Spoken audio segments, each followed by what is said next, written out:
Central kitchen चालू झाल्यामुळं स्थानिक रोजगारावरती परिणाम झालेला आहे।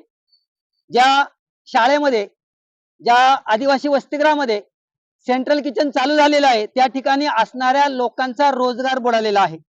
त्या कॅन्टीन मध्ये जे स्वयंपाकी करणारे होते, मदतनीस होते, त्यांचा रोजगार बुडालेला आहे।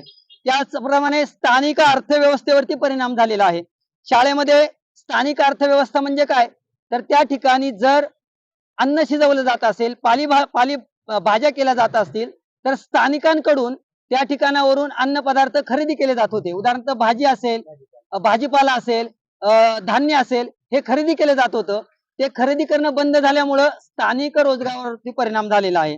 त्याचप्रमाणे अन्नाच्या गुणवत्तेवरती परिणाम झालेला आहे। अन्नाच्या गुणवत्तेवरती परिणाम काय झालाय, तर सेंट्रल किचनची पद्धत अशी की एकाच ठिकाणी अन्न शिजवायचं आणि ते शिजवलेलं अन्न वेगवेगळ्या ठिकाणी वितरित करायचं। वितरित करत असताना ते अन्न तिथपर्यंत जाईपर्यंत ते अन्न थंड होतं।